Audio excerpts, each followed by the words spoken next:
तो एक बार वापस से आपका स्वागत है मेरे इस चैनल में। आज हम आपके लिए लेके आए हैं जो हमारी बिहेवियर की सीरीज चल रही थी, उसके 4 पार्ट अपलोड कर दिए गए हैं। इसके 5वां पार्ट आज आपके लिए लेके आए हैं, जिसमें हम शुरू करेंगे उसी के आगे। अधिगम पढ़ रहे थे हम, आज हम पढ़ेंगे अधिगम की शैलियों के बारे। अधिगम की शैलियाँ क्या होती है? यह एक ऐसा तरीका है जिसमें क्या करते हैं हम, प्रत्येक अधिगमकर्ता क्या जिसमें प्रत्येक अधिगमकर्ता ध्यान केंद्रित करना आरंभ कर देता है। क्या करता है? ध्यान केंद्रित करना आरंभ कर देता है तथा नई और जटिल सूचनाओं के प्रक्रमण कर उसे याद रखता है। नई और जो जटिल सूचनाओं का प्रक्रमण करके उन्हें याद रखता है। तो अधिगम की शैलियों में देखेंगे कि कौन कौन से तरीके हैं जिसमें क्या है, जो नई नई आपके सामने सूचनाएं आ जाती है उनको आप कैसे कैसे याद करेंगे। तो अधिगमकर्ता के द्वारा अधिगम शैली का प्रयोग सीखने के कार्य को सुगम, सरल और रुचिपूर्ण बना देता है। अधिगम के कर्ता के द्वारा अधिगम शैली का प्रयोग करके जो सीखने के कार्य है, तो सीखने के कार्य को सुगम, सरल और रुचिपूर्ण बना दिया जाता है तथा उस कार्य विशेष को अच्छी तरह से करना सीख लेता है। वह क्या करता है? उस कार्य विशेष को क्या करते हैं? अच्छी तरह से करना सीख लेता है। अधिगम शैलियाँ मुख्यतः क्या होते हैं? प्रात्यक्षिक प्रकारता, सूचना प्रक्रमण और व्यक्तित्व प्रतिरूप, इनसे व्युत्पन्न होती है। मतलब ये इनके कुछ प्रकार होते हैं, तो उनके प्रकारों को देख लेते हैं। अधिगम की शैली पहला प्रकार आता है हमारा प्रत्यक्षिक प्रकारता, मतलब परपेचुअल मॉडलिटी। परपेचुअल मॉडलिटी की बात करें तो भौतिक पर्यावरण के प्रति भौतिक पर्यावरण के प्रति जैविक रूप से आधारित प्रतिक्रियाएं प्रत्यक्षिक प्रकारता कहलाती है। मतलब भौतिक पर्यावरण के प्रति जैविक रूप से जो आधारित प्रतिक्रियाएं होती है वो हमारी प्रत्यक्षिक प्रकारता कहलाती है। वह यह क्या है? व्यक्ति की सूचना प्राप्ति के माध्यम की प्राथमिकता है। यह क्या? व्यक्ति की सूचना प्राप्ति के माध्यम की प्राथमिकता है। जैसे हमारे दृश्य, श्रवण, स्पर्श, ये सब हमारे प्रत्यक्षिक प्रकारता, मतलब आप देख के सीखते हो। तो भौतिक पर्यावरण के प्रति हमारे जैविक रूप से आधारित प्रतिक्रियाएं प्रत्यक्षिक प्रकारता कहलाती है। उदाहरण जैसे नोट्स लिखने की प्राथमिकता, मतलब देखकर या सुनकर हम लिखते हैं, वो हमारी इसके अंदर शामिल होगी। हमने कुछ भी देखा, कुछ भी सुना, हमने उसको कंसीव कर लिया, अंदर ले लिया। फिर आता है हमारा सूचना प्रसंस्करण या इंफॉर्मेशन प्रोसेसिंग। यह हमारे सोचने, समस्या समाधान के तरीके, सूचनाओं को याद रखने के तरीके, इनके बीच में भेद या अंतर करता है। तो सूचना प्रसंस्करण क्या करता है? यह हमारे सोचने, समस्या समाधान के तरीके और सूचनाओं को याद करने के जो तरीके होते हैं उनमें भेद या फिर अंतर करता है। ये ज्ञानेंद्रियों से प्राप्त जो सूचनाएं होती हैं, ज्ञानेंद्रियों से प्राप्त सूचनाओं के प्रसंस्करण से संबंधित होती है। ये ज्ञानेंद्रियों से प्राप्त जो सूचनाएं होती है तो सूचनाओं के प्रसंस्करण से संबंधित है। जैसे क्रमिक या सहकालिक रूप से सक्रिय, विमर्शी या चर्चा करके। तो हम देख सकते हैं सूचना प्रसंस्करण में क्या होता है? ये हमारे सोचने, समस्या समाधान के तरीके और सूचना को याद करने के तरीके, इनके बीच में भेद करता है, अंतर करता है। और यह ज्ञानेंद्रिय से प्राप्त जो सूचनाएं होती है उनके प्रसंस्करण से संबंधित है। जैसे क्रमिक, सहकालिक रूप से जो सक्रिय, विमर्शी चर्चा करके इसको देख सकते हैं। तीसरा आता हमारा व्यक्तित्व प्रतिरूप। क्या था? पर्सनैलिटी पैटर्न की बात करें, व्यक्तित्व प्रतिरूप की। तो हम में से प्रत्येक का सूचना को देखने, व्यवस्थित और याद रखने का एक पसंदीदा, सुसंगत और विशिष्ट तरीका होता है। कि हम जो भी होते हैं, जो याद करने की कोशिश करते हैं, तो हर व्यक्ति का अपना एक तरीका होता है चीज़ों को देखने का, व्यवस्थित रूप से रखने का और उसे याद करने का। सबका एक पसंदीदा तरीका होता है जो विशिष्ट होता है, सबके लिए अलग अलग होता है। और ये इस बात पे बल देता है कि कैसे व्यक्तित्व पर्यावरण से व्यक्तियों को, व्यक्तित्व या पर्सनैलिटी पर्यावरण से व्यक्तियों की जो अंतःक्रिया है इसको प्रभावित करती है। और एक कैसे अधिगम परिवेश में व्यक्तियों की एक दूसरे से अनुक्रिया को प्रभावित करता है। ठीक है, तो व्यक्तित्व का यह अधिगम परिवेश पर प्रभाव देखा जाता है इसमें। अब हम देखेंगे एंडरसन अनुसार तो अधिगम की कौन कौन सी शैलियाँ। अभी हमने 3 शैलियाँ देखी, और तीनों शैलियाँ क्या अधिगम की शैलियाँ थी? प्रत्यक्षिक प्रकारता, सूचना प्रसंस्करण या इंफॉर्मेशन प्रोसेसिंग और व्यक्तित्व प्रतिरूप। अब हम बात करें एंडरसन के अनुसार अधिगम की शैलियाँ। एंडरसन के अनुसार अधिगम की 2 शैलियाँ हैं। एक तो संबंधात्मक अधिगम और एक आता है विश्लेषणात्मक अधिगम। मतलब एक तो रैशनल होता है और एक एनालिटिकल। तो दोनों में आप कंपैरेटिव एनालिसिस करते हैं, संबंधात्मक और विश्लेषणात्मक। पहला होता है संबंधात्मक की बात करें तो इस शैली में जो व्यक्ति एक संपूर्ण इकाई के रूप में जो प्रदर्शित सामग्री है उसका अधिगम सबसे अच्छे तरीके से सीखता है। क्या होता है, जैसे मान लो कि कोई शादी है, इसमें अब शादी का उदाहरण सबसे अच्छा होता है। क्या होता है संबंधात्मक, क्या होता है शादी के बारे में किसी भी व्यक्ति को यदि समझाना हो तो केवल एक छोटी सी बात को लेके शादी को नहीं समझाया जा सकता। तो इस शैली में क्या है, व्यक्ति एक संपूर्ण इकाई के रूप में प्रदर्शित सामग्री का अधिगम बहुत अच्छी तरीके से सीख लेता है। लेकिन जो विश्लेषणात्मक अधिगम होता है तो इसमें हमें केवल एक जैसे सूत्र है, जैसे वर्ग का सूत्र है, त्रिभुज का सूत्र है, उसको देख सकते हैं किसी टुकड़े की। तो विश्लेषणात्मक की बात करें तो इस शैली में व्यक्ति जब अधिक सुगमता से सीख पाता है जब सूचना छोटी छोटी इकाइयों या टुकड़ों में बांट दी जाती है। जैसे पहले सूत्र याद करें, क्षेत्रफल, क्षेत्रफल में पहले वर्ग का सूत्र याद करो, क्षेत्रफल में फिर त्रिभुज का याद करो। तो हम जैसे ऐसे टुकड़ों में बांट देंगे तो व्यक्ति उन चीज़ों को आसानी से सीख लेता है। जबकि संबंधात्मक है, एक को यदि आप सीखोगे, जैसे मान लो कि जैसे स्टेज, शादी में क्या स्टेज की बात कर दी, तो स्टेज से कुछ सीख सकते हैं नहीं। जब तक एक चीज़ दूसरी से जुड़ी है, दूसरी तीसरी से, बारात आएगी, फेरे होंगे, ये होगा वो होगा, हर चीज़ दूसरी चीज़ से जुड़ी हुई है और सब चीज़ों को मिला के हम क्या कहते हैं शादी। तो हर चीज़ क्या संबंधात्मक है। ये अंतर्ज्ञानात्मक चिंतन होता है, मतलब इंट्रूटिव थिंकिंग होता है इसमें। इसमें क्या होता है अनुक्रमिक और संचरित चिंतन होता है, सिक्वेंशियल और स्ट्रक्चर्ड थिंकिंग होती है। मानविकी और सामाजिक विषयों से जुड़े जो अध्ययन होते हैं कि मानविकी और सामाजिक विषयों से जुड़े अध्ययन सामग्री को आसानी से सीख पाते हैं इसमें। मतलब ह्यूमैनिटी के जो भी सब्जेक्ट होते हैं या फिर सोशल कंटेंट होते हैं उनको इसमें आसानी से सिखाया जा सकता है। जैसे कोई प्रोग्राम करना है, जैसे 26 जनवरी का प्रोग्राम करना है तो उसको तो सीखा है, उसको ऐसी चीज़ें होती है ना, इनको इसमें संबंधात्मक लर्निंग में एक साथ सीख सकते हैं। विश्लेषणात्मक अचेतन और अव्यक्तिक प्रकार की सामग्री को आसानी से सीख सकते हैं, जैसे इन एनिमेट और इम्पर्सनल, जैसे मान लो कोई सूत्र है, कोई संख्या है, कोई नंबर है, इन चीज़ों को आसानी से याद कर सकते हैं विश्लेषणात्मक। फिर आता है संबंधात्मक, मौखिक रूप से जो प्रस्तुत सूचनाएं होती है उनको लिए अच्छी स्मृति होना। भाई कोई सामने जो मुंह से बता रहा है, कह रहा है, तो आपकी स्मृति क्या होती है उसके लिए बढ़िया होनी चाहिए, जो सुनी हुई बातें उनको याद रखने की। इसमें क्या होता है कि जो अमूर्त विचारों की अच्छी स्मृति होनी चाहिए, मतलब चीज़ें याद करने में आपको, जैसे किसी को मोबाइल नंबर बता दिया तो ऐसा नहीं मोबाइल नंबर बताने से याद हो जाता है, लेकिन यदि आपके अंदर ये एनालिटिकल है लर्निंग तो आप अमूर्त विचारों के लिए, मतलब चीज़ों को याद करने की आपकी अच्छी क्षमता होनी चाहिए। शैक्षणिक क्षेत्रों में अधिक कार्यान्मुख होते हैं। क्या होते हैं शैक्षणिक क्षेत्रों में अधिक कार्यान्मुख होते हैं और कम कार्यान्मुख होते हैं। ये अधिक की जगह क्या आएगा, कम आएगा। यहाँ पे आप याद रखेंगे, अधिक की जगह क्या आएगा, शैक्षणिक क्षेत्र होते हैं इनमें अधिक की जगह कम कार्यान्मुख होते हैं, मतलब पढ़ाई की चीज़ों में कम इंटरेस्टेड होते हैं। ये क्या होता है शैक्षणिक क्षेत्रों में अधिक कार्यान्मुख होते हैं। प्राधिकारी के विश्वास से प्रभावित होते हैं, दूसरे के अभिमत से अधिक प्रभावित नहीं होते हैं। दूसरे क्या सही सोचते हैं इससे ज़्यादा प्रभावित नहीं होते हैं।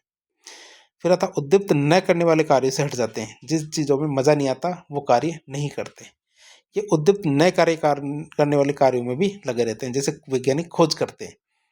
जैसे एडिसन है, एडिसन को के लिए बताया जाता है कि उसने 10,000 बार प्रयोग किया।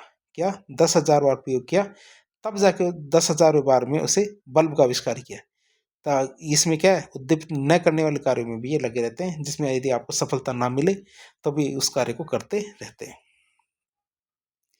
जो पारंपरिक विद्यालय शैली है उसके साथ द्वंद्व रहता है। जो परंपरागत विद्यालय शैली है कि भैया इस तरह का नहीं होना चाहिए, उसमें बदलाव होना चाहिए। अधिकांशतः विद्यालय प्रवेश से मेल खाते हैं कि मतलब सारी स्कूलें इसी तरह चल रही है, याद करो याद करो याद करो याद करो, इसी चीज़ पे चल रही है। रटन विद्या कामन तानी, मतलब इसी विद्या से पूरे दुनिया के काम चल रहे हैं। अब अधिगम की शैलियों की बात करें तो अधिगम की शैलियों में एक और आती है, कौन सी, कोल्ब की। कौन सी, कोल्ब की अधिगम शैली की बात करें। कोल्ब की अधिगम शैली में 4 भागों में बांटते हैं इसको, एकोमोडेटिंग, डाइवर्जिंग, कन्वर्जिंग और एसिमिलेटिंग। तो इन 4 को भाग दिया हमने, अब इसको पढ़ते हैं। पहला आता है डाइवर्जिंग। डाइवर्जिंग का मतलब होता है अनुभव करना और देखना। पहला क्या हमने लिया, डाइवर्जिंग। और डाइवर्जिंग का मतलब अनुभव करना और देखना, मतलब महसूस करना और देखना भी कह सकते हैं इसको। इस शैली को अपनाने वाले जो व्यक्ति होते हैं क्या इस शैली को अपनाने वाले व्यक्ति कार्य करने से ज़्यादा देखने में रुचि लेते हैं। क्या होते हैं? काम करने से ज़्यादा किस में रुचि लेते हैं? देखने में ज़्यादा रुचि लेते हैं। ये किसी सूचना, विषय, घटना आदि को विभिन्न दृष्टिकोण से देखते हैं और सूचना एकत्र कर कल्पना के माध्यम से समस्या का समाधान निकालते हैं। क्या करते हैं? ये किसी सूचना, विषय, घटना आदि की विभिन्न दृष्टिकोण से देखते हैं इन सब चीज़ों को और सूचना इकट्ठा करके कल्पना के माध्यम से समस्या का समाधान करते हैं। समूह में कार्य करते हैं, दूसरे के विचारों को सुनते हैं। ये क्या करते हैं? समूह में कार्य करते हैं और दूसरे के विचारों को सुनते हैं।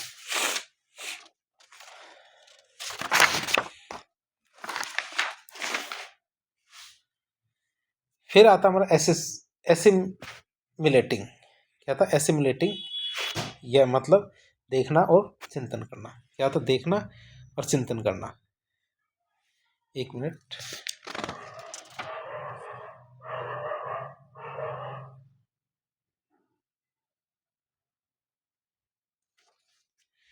फिर एसिमिलेटिंग का मतलब होता है देखना या चिंतन करना। तो इस शैली के व्यक्ति क्या करते हैं? संक्षिप्त और तार्किक दृष्टिकोण पसंद करते हैं। क्या करते हैं? इस दृष्टिकोण के जो व्यक्ति होते हैं, इस शैली के व्यक्ति होते हैं, वो संक्षिप्त और तार्किक दृष्टिकोण को पसंद करते हैं। किसको पसंद करते हैं? संक्षिप्त और तार्किक दृष्टिकोण पसंद करते हैं। ये विचारों और अवधारणाओं को, ये क्या करते हैं? ये विचारों और अवधारणाओं को व्यक्ति की से अधिक महत्व देते हैं। ये क्या करते हैं? विचारों और अवधारणाओं को क्या करते हैं? जो व्यक्ति होते हैं उससे ज़्यादा महत्व देते हैं। तीसरा आता है कन्वर्जिंग, मतलब चिंतन और करना। चिंतन और करना की बात करें तो इस शैली के जो व्यक्ति होते हैं समस्याओं का व्यवहारिक समाधान ढूंढने में अधिक रुचि लेते हैं। तो इस प्रकार के जो व्यक्ति होते हैं वो क्या करते हैं? कन्वर्जिंग वाले। तो चिंतन करना की बात करें तो इस शैली के जो व्यक्ति होते हैं समस्याओं को व्यवहारिक समाधान ढूंढने में अधिक रुचि लेते हैं। वे तकनीकी कार्यों को प्राथमिकता देते हैं। वे किसको प्राथमिकता देते हैं? तकनीकी कार्यों को प्राथमिकता देते हैं। चौथा था एकोमोडेटिंग। एकोमोडेटिंग की बात करें तो ये महसूस करना और करना दोनों चीज़ें इसके अंदर शामिल होती है। मतलब इस शैली तर्क में से क्या, इस शैली तर्क से ज़्यादा अंतर्ज्ञान पर आधारित है। यह शैली क्या तर्क से ज़्यादा अंतर्ज्ञान पर आधारित है। यह दूसरों के विश्लेषण का उपयोग करते हैं। ये क्या करते हैं? दूसरों का जो विश्लेषण होता है उसका उपयोग करते हैं और नई चुनौतियों के प्रति आकर्षित होते हैं। तो ये क्या करते हैं? दूसरों के विश्लेषण का उपयोग करते हैं और नई चुनौतियों के प्रति आकर्षित होते हैं। यह अधिगम शैली आम जनता में ज़्यादा प्रचलित होती है। तो हमने देखा कॉल्ब की अधिगम शैलियाँ। कॉल्ब की अधिगम शैली में पहली शैली थी हमारी कौन सी? डाइवर्जिंग, मतलब अनुभव करना, देखना। दूसरी थी एसिमुलेटिंग। एसिमुलेटिंग मतलब देखना और चिंतन करना। तीसरी कन्वर्जिंग। कन्वर्जिंग मतलब चिंतन और करना। और चौथा एकोमोडेटिंग मतलब महसूस करना और करना। तो इस तरह हमने अधिगम देखा। अब हम बात करेंगे स्मृति की। स्मृति मतलब याददाश्ती। स्मृति मतलब क्या होता है? याददाश्ती की बात करें। स्मृति से तात्पर्य क्या होता है? स्मृति मतलब मेमोरी। आपकी मेमोरी अच्छी है, मतलब क्या? स्मृति से तात्पर्य सूचनाओं को ग्रहण करके और लंबे समय तक बना के रखना। वह सूचनाएं तो आपने ले ली, याद तो कर ली, लेकिन आप कितने समय तक उसको याद रख पाते हैं? सूचनाओं को लेने के बाद आप कितने लंबे समय तक उन सूचनाओं को याद रख पाते हैं? यही क्षमता हमारी क्या कहलाती है? स्मृति कहलाती है। प्रत्यक्षण करना, चिंतन आदि की तरह स्मृति भी एक तरह की मानसिक प्रक्रिया होती है। जैसे प्रत्यक्षण करना, सूचनाओं को लेना और चिंतन करना, इस तरह क्या है? स्मृति भी एक मानसिक प्रक्रिया है। अतः स्मृति को एक प्रक्रिया कहा जाता है। इसलिए क्या है? स्मृति को क्या कहते हैं? एक प्रक्रिया कहते हैं। ऐसा नहीं है कि स्मृति मतलब जिसको जो कहा जाए कि एक किताब दी जाए तो वो रोज ही एक किताब याद कर लेगा, ऐसा संभव नहीं। क्या है? ऐसा संभव नहीं। क्यों? क्योंकि सभी की एक सीमाएं होती है और यदि एक निश्चित प्रक्रिया के अनुसार आप कार्य नहीं करते तो वो चीज़ें आपको याद नहीं होगी।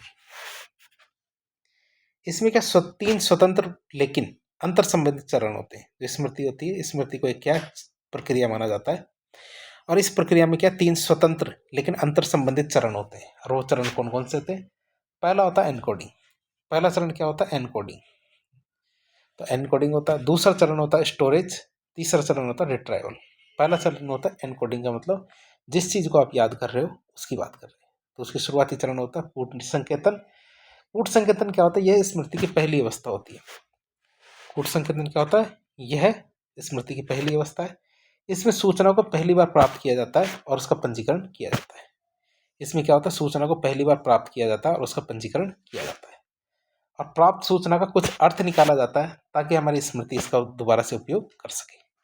तो कूट संकेतन क्या होता है, यह स्मृति की पहली अवस्था है, याद करने की पहली अवस्था है। इसमें सूचना को पहली बार प्राप्त किया जाता है और उसका पंजीकरण कर लिया जाता है, मतलब आपने अंदर ले लिया और उसको पंजीकरण रजिस्टर कर लिया एक तरह से। और प्राप्त सूचना का कुछ अर्थ निकालते, बिना अर्थ की सूचनाएं आपको वैसे ज़्यादा समय तक याद भी नहीं रहेगी, तो प्राप्त सूचनाएं उसका कुछ अर्थ निकाला जाता है ताकि हमारी स्मृति इसका दोबारा से उपयोग कर सके। क्या, ताकि हमारी स्मृति क्या इसका दोबारा से उपयोग कर सके, तो इसलिए इसका कुछ अर्थ निकाला जाता है। दूसरा चरण है हमारा भंडारण, जिसको कहते हैं स्टोरेज। स्टोरेज की बात करें तो ये स्मृति का दूसरा चरण है। क्या है, ये स्मृति का दूसरा चरण है। कूट संकेतित या एनकोडेड सूचना को संग्रहित करना चाहिए। कूट संकेतित या एनकोडेड सूचना है, इसको संग्रहित करना चाहिए ताकि इसे बाद में काम में लिया जा सके। जो हमारे एनकोडेड सूचना थी उसको संग्रहित करना चाहिए ताकि इसको बाद में काम आए। जैसे हम चीज़ें याद करते, और याद क्यों करते हैं, ताकि भविष्य में जब हमारी जरूरत पड़े तो हमारे काम आए। भंडारण प्रक्रिया में सूचना को संग्रहित करना और लंबे समय तक बनाए रखना शामिल होता है। जब हमारे भंडारण की प्रक्रिया होती है, इसका काम क्या होता है कि सूचना को संग्रहित किया जाए और संग्रहित करने के बाद जब हमें जरूरत पड़े ये दोबारा काम आए। क्या, ये जब हमें जरूरत पड़े तब ये घूम के हमारे पास क्या हो, काम आए। भंडारण स्मृति के लिए दृढ़ीकरण प्रक्रिया संपन्न करता है। भंडारण क्या है, स्मृति के लिए दृढ़ीकरण प्रक्रिया संपन्न करता है। आप इसको देख सकते हैं। तीसरा क्या करता है फिर हमारा, रिट्राइवल या पुनरुद्धार। तीसरा क्या होता है, रिट्राइवल या पुनरुद्धार की बात करें तो यह स्मृति की तीसरी प्रक्रिया होती है। रिट्राइवल या पुनरुद्धार क्या होता है, यह स्मृति की तीसरी प्रक्रिया होती है, और यह संग्रहित जानकारी को जागरूकता में लाने की प्रक्रिया करता है। यह क्या है, संग्रहित जानकारी, इकट्ठा हमने जो जानकारी की है उस जानकारी को जागरूकता में लाने की प्रक्रिया होती है, ताकि इसका उपयोग क्या विभिन्न संज्ञानात्मक कार्यों में किया जा सके। जब भी हमें जरूरत पड़ेगी तब क्या है, हम इस जानकारी का उपयोग कर सके, जैसे हमें समस्या समाधान और निर्णय लेने में। तो इस तरह हमने क्या किया, इसमें 3 चरण बनाए मेमोरी के। पहला तो हमने एनकोडिंग या कूट संकेतन किया। कूट संकेतन में हमने क्या, सूचनाओं को अंदर लिया, अपने पास रखा, ये ध्यान दिया कि ये हमारे काम किए, उसका कुछ अर्थ निकाला और अपने पास रखा। अभी तक हमने उसको याद नहीं किया। दूसरे का मतलब क्या था, भंडारण। हमें नहीं क्या, हम क्या रोज हजारों सूचनाएं लेते हैं, हमने उनको कुछ खास खास सूचना को छाटा और भंडार करना शुरू किया। क्या क्या किया, भंडार करना शुरू कर दिया, उसका भंडारण करना शुरू कर दिया। ठीक है, ताकि हम लंबे समय तक उसको याद रख सकें। तीसरा काम करेंगे हम पुनरुद्धार, ये रिट्राइवल। रिट्राइवल का मतलब होता है जब हमें जरूरत पड़े तो हमने जो भंडार की थी सूचना तो उस सूचना को दोबारा से काम में ले सके, तो इसे कहते हैं रिट्राइवल। फिर आता है अवस्था, स्मृति का अवस्था मॉडल। क्या, स्मृति का अवस्था मॉडल की बात करें क्या होता है।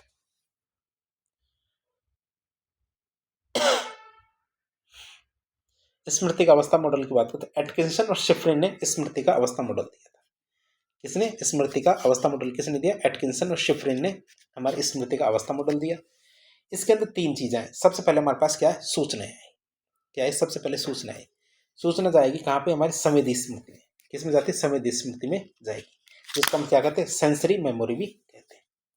तो संवेदी मेमोरी या सेंसरी मेमोरी के अंदर हमारी क्या सूचनाएं चलेगी। अब उसकी क्या खासियत होती है उस सूचना की जो हमारी संवेदी मेमोरी में चली गई, कैसे जाएगी। पहली बात तो ये हम देखते हैं, चित्रात्मक होगी तो देखेंगे, प्रतिध्वनियात्मक होती मतलब सुनेंगे, या और कोई भी संवेदनाएं आएगी तो हम उसको ले लेते हैं।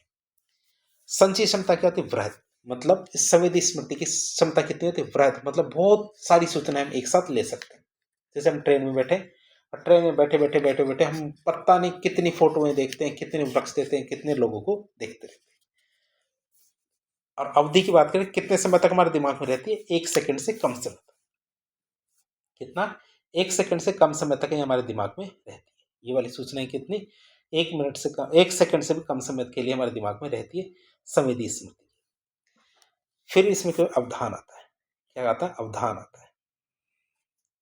क्या आता है, अवधान आता है। अवधान के बाद क्या, हम उसमें छटनी करना शुरू कर देते हैं। जितनी भी सूचनाएं हमने ली उनमें कौन कौन सी काम की है, कौन कौन से काम के लिए, उनके अर्थ निकालना शुरू करते हैं। ऐसा करते हैं हम, क्या करते हैं, अल्पकालिक स्मृति या शॉर्ट टर्म मेमोरी में उसको डाल देते हैं। क्या करते हैं, मतलब किसी बात में ध्यान देना शुरू करते हैं। ध्यान देना शुरू करते हैं वो चीज़ें हमें याद होनी शुरू हो जाती है। इसकी भी संचयी क्षमता क्या होती है, कम होती है। क्या होता है, संचयी क्षमता कम होती है। क्यों? क्योंकि 30 सेकंड से भी कम समय के लिए ये चीज़ें याद होती है। कई बार हम कुछ चीज़ें पढ़ते हैं, जैसे बुक पढ़ते हैं, बुक पढ़ते पढ़ते हमें बहुत अच्छा लगता है, लेकिन बुक पढ़ते पढ़ते हमें उनके किरदार और उनके द्वारा किए गए कार्य बहुत कम समय, मतलब 30 सेकंड से भी कम समय के लिए याद रहते हैं। फिर हम क्या करते हैं, उनका विस्तार पूर्वक पूर्वाभ्यास करते हैं। क्या करते हैं, विस्तार पूर्वक पूर्वाभ्यास करते हैं, बार बार प्रैक्टिस करते हैं उसकी बहुत बढ़िया वाली। तब वो दीर्घकालिक स्मृति या लॉन्ग टर्म मेमोरी के अंदर चली जाती है। क्या? दीर्घकाल मेमोरी या लॉन्ग टर्म मेमोरी के अंदर चली जाती है वो सारी चीज़ें। और दीर्घकालिक मेमोरी में चली जाती है, जैसे हमारी स्थायी मेमोरी के अंदर चली जाती है। अब इसकी संचय क्षमता क्या होती है, असीमित होती है। हम कितनी भी चीज़ों को दीर्घकालिक मेमोरी में डाल सकते हैं और चीज़ें कब तक याद रहती है, जिंदगी भर तक याद रहती है। सूचनाएं, अवधान और विस्तार पूर्वक पूर्वाभ्यास, इनके जरिए क्या है, आप स्मृति को 3 भागों में बांट सकते हैं। तो तंत्र के 3 हिस्से थे इस मॉडल के। कौन कौन से? संवेदी स्मृति, अल्पकालिक स्मृति और दीर्घकालिक स्मृति। तो हम इनको डिटेल से पढ़ लेते हैं। तो इस मॉडल के अनुसार क्या 3 प्रकार के स्मृति तंत्र होते हैं। इस मॉडल के अनुसार क्या है, 3 प्रकार के स्मृति तंत्र है। पहला होता है संवेदी स्मृति। तो ये एक ऐसा स्मृति तंत्र है जो सभी प्रकार की जो ज्ञानेंद्रिय है, क्या, जो सभी प्रकार की ज्ञानेंद्रियों से परिशुद्धता के साथ सूचना ग्रहण करता है। तो ये एक ऐसा स्मृति तंत्र है जो क्या करता है, सभी प्रकार की ज्ञानेंद्रियों से परिशुद्धता के साथ सूचना संग्रह करता है। और प्राप्त जो सूचनाएं होती है, क्या, प्राप्त जो सूचनाएं हैं मूल सूचनाओं की प्रतिकृति होती है, मतलब फोटोकॉपी टाइप की होती है। जो मूल सूचनाएं होती है उसकी फोटोकॉपी टाइप होती है, अर्थात हम केवल उसका एक प्रतिबिंब, हल्का सा प्रतिबिंब है, हमारे दिमाग में बना देते हैं।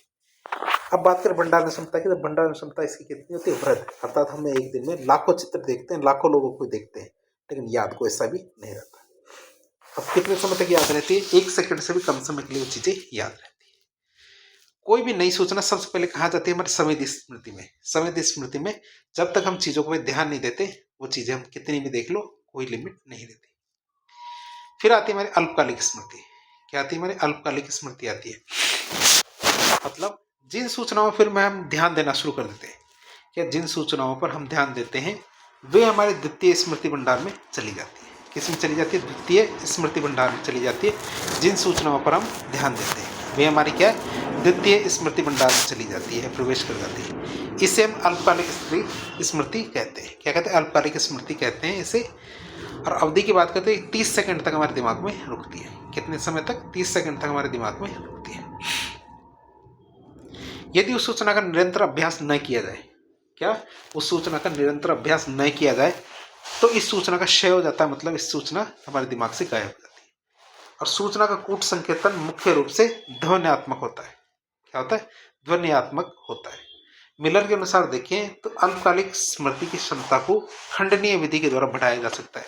यह चंकिंग मेथड होता है, मतलब टुकड़ों में जब याद करने की कोशिश करते हैं चीजों को, तो टुकड़ों में याद करने के तरीके से हम चीजों को लंबे समय तक याद रख सकते हैं। देखिए बेडले कहते हैं, बेडले ने अल्पकालिक स्मृति को 3 घटकों में विभाजित किया है। बेडले ने क्या किया है, जो हमारी अल्पकालिक स्मृति है इसको 3 भागों में बांटा है। एक तो स्वयं निमिक घेरा, दृष्टि स्थानिक स्केच पैड और केंद्रीय प्रबंधक। तो अब ये तो क्या फैक्ट वाली चीजें कि बेडले ने अल्पकालिक स्मृति को 3 घटकों में बांटा है। एक तो स्वनिमिक घेरा, दृष्टि स्थानिक स्केच पैड और केंद्रीय प्रबंधक। तो 3 भागों में बांटा है, 3 घटक है इसके। अब ये तो आपको सीधे सीधे ही याद करने होंगे। तीसरा आता हमारा दीर्घकालिक स्मृति। क्या, दीर्घकालिक स्मृति की बात करें तो विलियम जेम्स ने इस स्मृति को गौण स्मृति कहा है। विलियम जेम्स ने क्या कहा है, जो ये स्मृति है इसको गौण स्मृति कहा है। विस्तार पूर्वक अभ्यास के बाद में, जब आप डिटेल से किसी चीज को अभ्यास करते हो, प्रैक्टिस करते हो, तो विस्तार पूर्वक पूर्वाभ्यास के बाद सूचना दीर्घकालिक स्मृति में पहुंच जाती है। जब आप बहुत ज्यादा प्रैक्टिस करते हो तो सूचना कहाँ चली जाती है, दीर्घकालिक स्मृति। कोई सूचना एक बार दीर्घकालिक स्मृति के भंडार में चली जाती है तो फिर जिंदगी में कभी भी हम उस चीज को भूलते नहीं। यह सभी सूचनाओं का स्थायी भंडार होता है। क्या, ये क्या होता है, सभी सूचनाओं का स्थायी भंडार होता है, मतलब लास्ट में ये सूचनाएं इसी के अंदर जाती है। भंडारण क्षमता की बात करें तो इसकी भंडारण क्षमता होती है असीमित। कितनी होती है, असीमित इसकी भंडारण क्षमता है।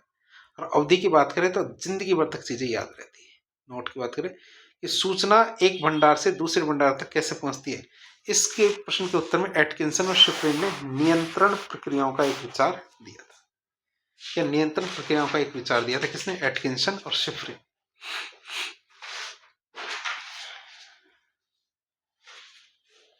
तो नियंत्रित प्रक्रियाओं की बात करें तो 3 तरह के अवधान आते हैं। मतलब कैसे कैसे कैसे कि हम एक नियंत्रण की प्रक्रिया की बात करें तो पहला आता चयनात्मक अवधान। पहला क्या था? चयनात्मक अवधान। ये पहली नियंत्रण प्रक्रिया होती है।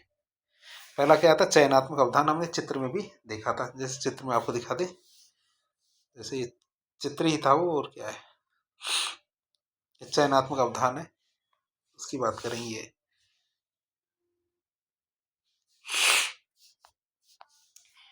चयनात्मक अवधान की बात करें तो ये पहली नियंत्रण प्रक्रिया होती है।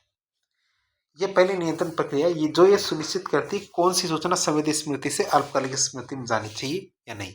मतलब हम जब चीजों पे ध्यान देते हैं, जब चीजों को गौर से देखते हैं, तभी चीजें क्या हमारी अल्पकालिक संवेदी स्मृति से अल्पकालिक स्मृति में प्रवेश करती है, नहीं तो नहीं करेगी। दूसरा होता है अनुरक्षण अभ्यास। क्या होता है? अनुरक्षण अभ्यास की बात करें तो यह दूसरी नियंत्रण प्रक्रिया होती है। ये क्या होती है? दूसरी नियंत्रण प्रक्रिया है जिसमें सूचना को अभ्यास के द्वारा, जिसमें क्या होता है? सूचना को अभ्यास के द्वारा अल्पकालिक स्मृति में वांछित समय तक रखा जा सकता है। जब तक अपन चाहेंगे तब तक हम उसको हमारे अल्पकालिक स्मृति में रख पाते हैं, लेकिन वो तभी रख पाते हैं जब हम बार बार उसका अभ्यास करें, बार बार उसकी प्रैक्टिस करें, नहीं तो वो चीज़ ही जल्दी ही फ्लॉप हो जाती है। फिर आता खंडनीय विधि। खंडीयन विधि या खंडनीय विधि की बात करें तो अल्पकालिक स्मृति की क्षमता को बढ़ाने की जो नियंत्रण प्रक्रिया है उसे खंडनीय विधि कहते हैं। मतलब खंडीयन विधि कह सकते हैं, खंडनीय विधि भी कह सकते हैं। सूचना को टुकड़ों में तोड़ दिया जाता है। जैसे किसी का मोबाइल नंबर याद करना हो तो उसे कहते हैं 8890। तो इस तरह वो महीप सर के आता है ना, लिखिए 982 तो इस तरह आप क्या टुकड़ों में याद करते हैं तो चीजें आसानी से याद हो जाती है।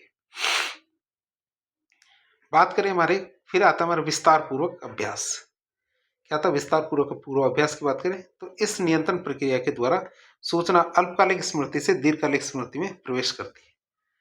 क्या है? जो हमारी इस नियंत्रण प्रक्रिया के द्वारा क्या सूचना अल्पकालिक स्मृति से क्या दीर्घकालिक स्मृति में प्रवेश करती है और आवश्यकता पड़ने पर सूचना के उपयोग को सक्षम बनाती है। जरूरत पड़े तो दोबारा से वो सूचना काम आ सकती है।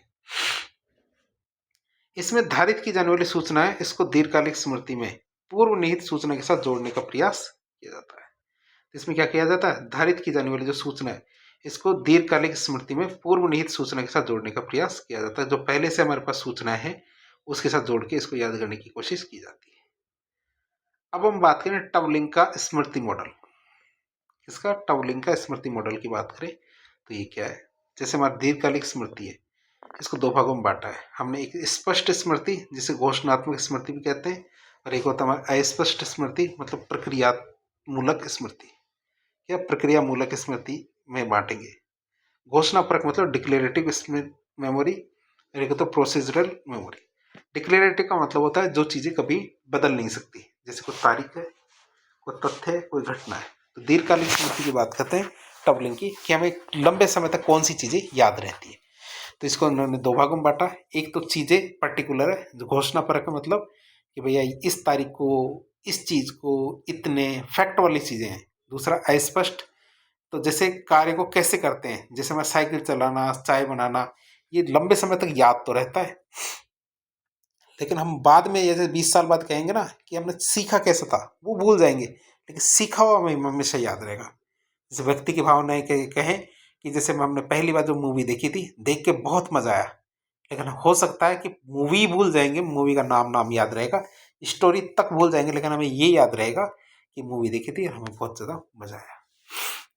फिर स्पष्ट स्मृति या घोषणा परक जो स्मृति होती है, डिक्लेरेटिव मेमोरी, इसको भी दो भागों में बांटा।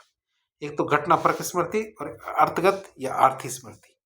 घटना परक मतलब एपिसोडिक मेमोरी, और एक आता है सिमेंटिक मेमोरी। जो एपिसोडिक मेमोरी है, इसमें क्या होता है? व्यक्तिगत अनुभव, बचपन में माँ के द्वारा पिटाई करना, पहली बार जब मैं स्कूल गया था तो कैसा लगा था, टीचर ने क्या कहा, तो ऐसी चीजें याद रहती है। एपिसोडिक मतलब टुकड़ों में कोई बातें याद रह जाती है, क्या कोई बातें याद रह जाती है। अर्थगत या आर्थी स्मृति की बात करें, सिमेंटिक मेमोरी की, तो सामान्यतः तथ्यात्मक सूचना याद रहती है। इसमें क्या रहता है? सामान्यतः हमें क्या रहती है, तथ्यात्मक सूचनाएं याद रहती है। जैसे 2 और 4 कितने होते हैं, 6 होते हैं। जैसे भारत का प्रधानमंत्री कौन है, तो इस तरह में चीजें लंबे समय तक याद रहती है। अब हम क्या बात करेंगे, स्मृति का बॉटलेट मॉडल। कौन सा? बॉटलेट मॉडल की बात करेंगे स्मृति का, तो उसके बारे में चर्चा करते हैं। स्मृति के बॉटलेट मॉडल की बात करें हम, तो बॉटलेट के अनुसार स्मृति एक सक्रिय प्रक्रिया होती है। स्मृति क्या होती है? एक सक्रिय प्रक्रिया होती है, जिसमें क्या होता है, व्यक्ति के पूर्वाग्रह, स्वयं के अनुभव और आवश्यकताओं आदि के अनुसार परिवर्तन होता है। बॉटलेट के अनुसार क्या होता है, स्मृति एक सक्रिय प्रक्रिया है जिसमें व्यक्ति के पूर्वाग्रह, स्वयं के अनुभव और आवश्यकताओं आदि के अनुसार परिवर्तन होता है। बॉटलेट ने अपने सिद्धांत की व्याख्या के लिए स्कीमा शब्द का प्रयोग किया था। बॉटलेट ने क्या किया, जो अपना सिद्धांत था उस सिद्धांत की व्याख्या करने के लिए किसका प्रयोग किया? हमारे स्कीमा शब्द का प्रयोग किया था। अब स्कीमा किसे कहते हैं? स्कीमा क्या होता है? स्कीमा भूतपूर्व जो अनुभव होते हैं और ज्ञान का एक संगठन होता है जो आने वाली सूचना के विश्लेषण, भंडारण और पुनरुद्धार को प्रभावित करता है। कि मतलब स्कीमा का मतलब आपको किसी भी चीज के बारे में पहले से कितना पता है। भाई स्कीमा की क्या मायने रखता है कि जैसे किसी भी चीज के बारे में जैसे आपको पहले से कितना पता है, ये बताएगा कि आपको अगली बार कितना याद होगा। अगर आपको बिल्कुल भी नहीं पता, 0% आपको पता है, तो जब आप पहली बार जैसे मैकेनिकल सब्जेक्ट पढ़ोगे तो हो सकता है आपको 1% समझ में आए, लेकिन हो सकता है यदि आपको 50% पहले से आता है और आपको समझाया जाए तो एक ही बार में आपको 10% और ज्ञान एक्स्ट्रा हो जाए। तो स्कीमा क्या होता है? स्कीमा भूतपूर्व अनुभवों और ज्ञानों का एक मिश्रण होता है या संगठन होता है जो आने वाली सूचना के विश्लेषण, भंडारण और पुनरुद्धार को प्रभावित करता है। हरे बॉटलेट का जो स्मृति मॉडल है उसका हिस्सा है। अब बात करते हैं क्रैक और लॉकहार्ट का सिद्धांत। क्या क्रैक और लॉकहार्ट का सिद्धांत की बात करें तो सूचना प्रसंस्करण स्तर उपागम इन्होंने दिया। तो इन्होंने कहा जब भी सूचना हमें याद करनी होती है या सूचना हमारे पास आती है तो उसको 2 भागों में बांट दिया जाता है। एक तो उथला या निम्न प्रसंस्करण और एक आता हमारा डीप प्रोसेसिंग या गहन प्रसंस्करण। उथला या निम्न प्रसंस्करण की बात करते हैं इसको कहते हैं शैलो प्रोसेसिंग, इसको कहते हैं डीप प्रोसेसिंग। शैलो प्रोसेसिंग मतलब जो भौतिक विशेषताएं होती हैं उन पर ध्यान दिया जाता है। इसमें क्या होता है? भौतिक विशेषताओं पर ध्यान दिया जाता है, संरचना और स्वनिक जो विशेषताएं हैं उनका विश्लेषण किया जाता है, कम समय पे याद रहती है। जो हमारा उथला निम्न प्रसंस्करण होता है उसमें जो सूचनाएं आती है उन सूचनाओं को हम क्या कम से कम समय तक याद रख पाते हैं, ज्यादा समय तक याद नहीं रख पाते। गहन प्रसंस्करण या डीप प्रोसेसिंग की बात करें तो सूचनाओं का अर्थ निकाला जाता है, अर्थगत कूट संकेतन और विश्लेषण किया जाता है। क्या? अर्थगत कूट संकेतन और विश्लेषण किया जाता है और ये सूचनाएं क्या लंबे समय तक याद रहती है। क्या ये सूचनाएं क्या लंबे समय तक याद रहती है? तो सूचना प्रसंस्करण स्तर उपागम की बात करें तो उथला या निम्न प्रसंस्करण होता है, गहन प्रसंस्करण 2 भागों में बांटते हैं, शैलो प्रोसेसिंग और डीप प्रोसेसिंग, इसको 2 भाग है। भौतिक विशेषताओं पर ध्यान दिया जाता है, संरचना और स्वनिक विशेषताओं का विश्लेषण किया जाता है, कम समय तक याद रहती है। गहन प्रसंस्करण की बात करें सूचनाओं का अर्थ निकाला जाता है, अर्थगत कूट संकेतन और विश्लेषण किया जाता है और ये चीजें लंबे समय तक याद रहती है। तो सूचना प्रसंस्करण स्तर उपागम है क्रैक और लॉकहार्ट का। अब आता है भूल जाना। भूल जाना तो बहुत आसान काम होता है, अच्छे चलो भूल जाते हैं, फरवरी का महीना चल रहा है तो वही बात है फॉरगेटिंग मतलब विस्मरण। विस्मरण की बात करें तो पूर्व में सीखे गए किसी भी अनुभव या फिर धारणा की गई जो सूचना है या धारण की गई जो सूचना है किसी कारण से खो देने की जो प्रक्रिया होती है उसे भूलना ये विस्मरण कहते हैं। क्या कहते हैं? विस्मरण या भूलना किसे कहते हैं?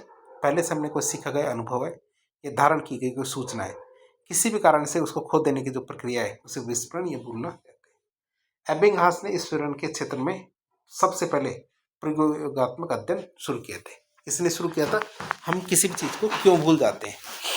क्या हम किसी भी चीज को क्यों भूल जाते हैं, इस पर सबसे पहले किसी ने यदि प्रयोग किए वो कौन था? हमारा एबिंगहास। उन्होंने अपने अध्ययन के आधार पर बताया कि अधिगम और धारण के बीच में समय का अंतर जितना ज़्यादा बढ़ाया जाएगा कि जिस दिन आपने सीखा और आपकी जैसे जैसे जैसे जैसे प्रैक्टिस कम होती जाएगी तो धारण के बीच में जितना अंतर बढ़ाया जाएगा धारण की मात्रा भी कम होती जाएगी, आपको चीज़ें याद भी कम ही रहेगी। प्रारंभ में स्मृति में तीव्र ह्रास होता है। शुरू में आप तेजी से भूलते हो, शुरू में क्या आप तेजी से भूलते हो, मतलब तीव्र ह्रास होता है। उसके बाद अवनति गिरावट बहुत क्रमिक और धीरे होती है, बाद में आप धीरे धीरे धीरे धीरे भूलते हो। तो मतलब पहले तो शुरुआत में तो आप तेजी से भूलते हो, बाद में क्या आप भूलना धीरे धीरे कर देते हो। और इसके बारे में किसने बताया? हमारे एबिंगहास ने। एक मिनट,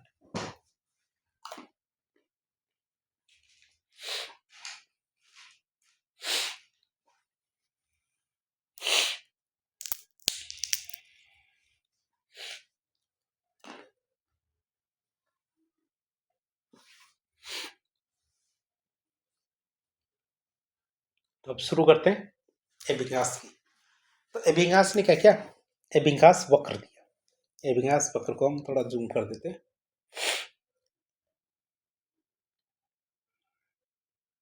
तो आप ठीक से समझ जाएंगे। इसमें एक ग्राफ है। जब यहाँ मामला शुरू हुआ, यहाँ मामला शुरू हुआ, ये हमारे धारण करने की मात्रा, हमने सीखा, याद किया। शुरू में हमें 100% चीज़ें याद है, 100% चीज़ें याद है हमें। जैसे किसी का मोबाइल नंबर है, किसी का मोबाइल नंबर हमने शुरू किया याद करना, और शुरू में हमने 100% हमें उस मोबाइल नंबर याद हुए। हमने कोई रिपीट नहीं किया, कोई रिवीजन नहीं किया। 20% बाद, क्या 20% क्या 20 मिनट के बाद में वो नंबर धुंधले हो जाएंगे और उसमें से आधे ही अक्षर याद रहेंगे। क्या होंगे? आधे ही अक्षर याद रहेंगे। 1 घंटा जब गुजर जाएगा तो हम उसका लगभग 60% हिस्सा खो देंगे, मतलब 60% हिस्सा भूल जाएंगे। 8.5 घंटे बाद, मतलब 8.8 घंटे के बाद हम लगभग उसका 70% चीजें भूल जाएंगे। कितना? 70% चीजें भूल जाएंगे। और जैसे ही हमारा कम से कम 10-12 घंटे निकलते हैं और हम उसके 75% चीजें भूल जाएंगे। मतलब 10-12 घंटे निकलते हैं तो 10-12 घंटे के बाद क्या है कि हम उसका 75% चीजें भूल जाएंगे। और फिर धीरे धीरे धीरे करते हुए हम भूलना शुरू करेंगे।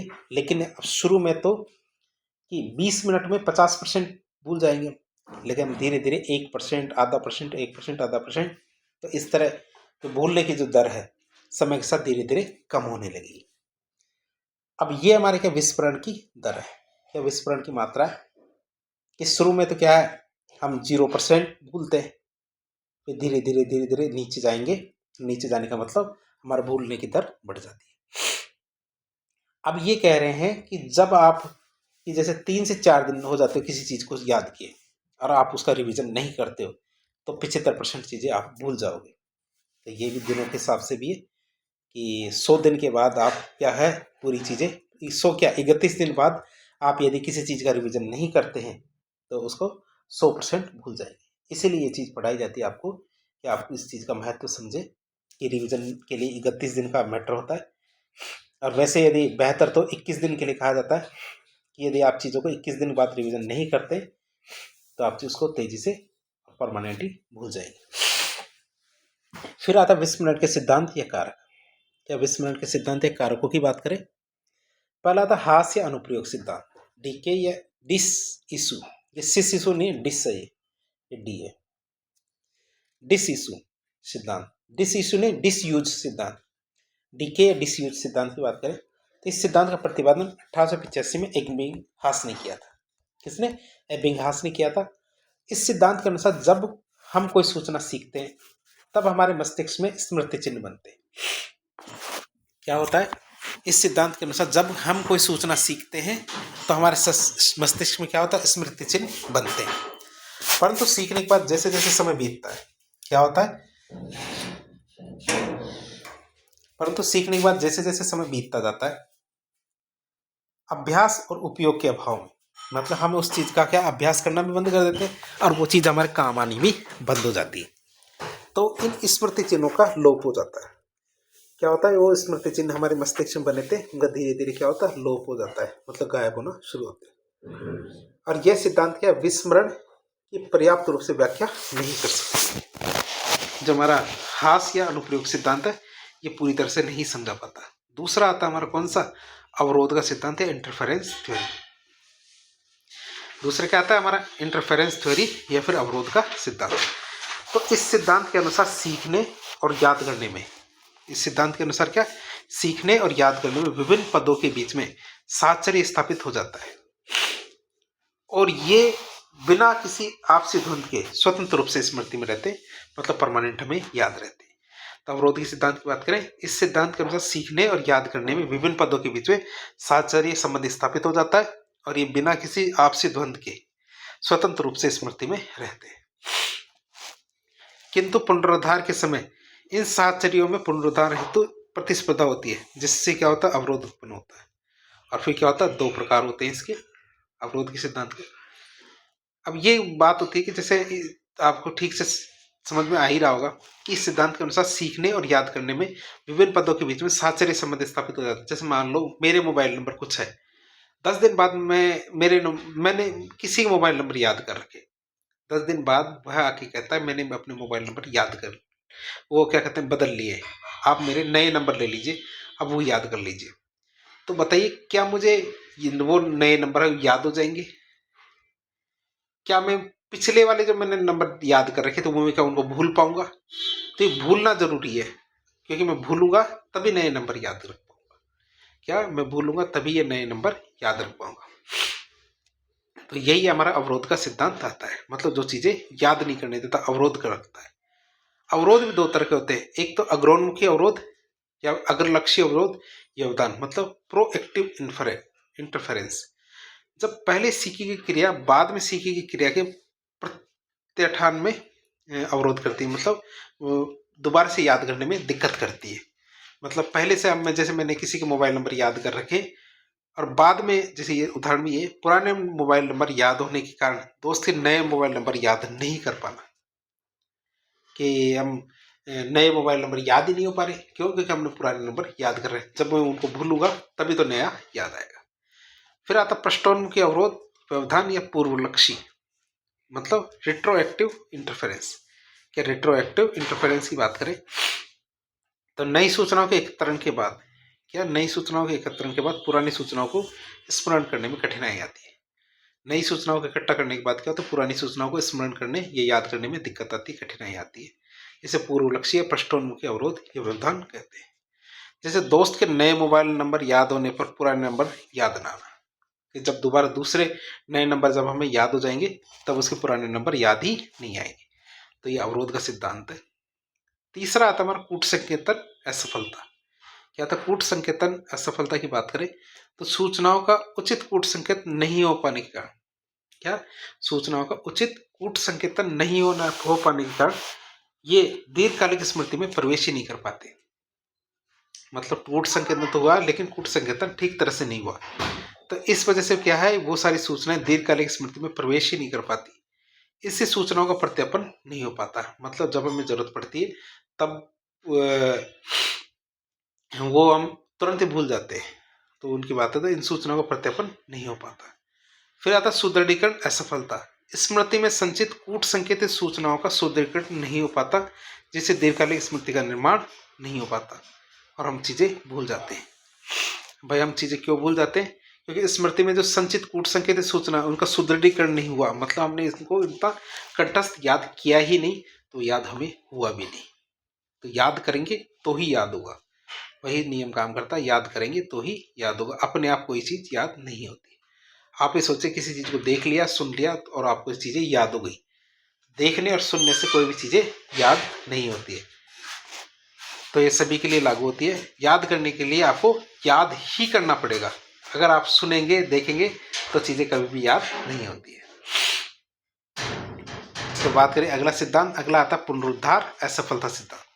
क्या था? पुनरुद्धार असफलता सिद्धांत की बात करें तो यह सिद्धांत टॉवलिंग के द्वारा प्रतिपादित किया गया था। किसके द्वारा? टॉवलिंग के द्वारा दिया गया था हमारा ये वाला सिद्धांत।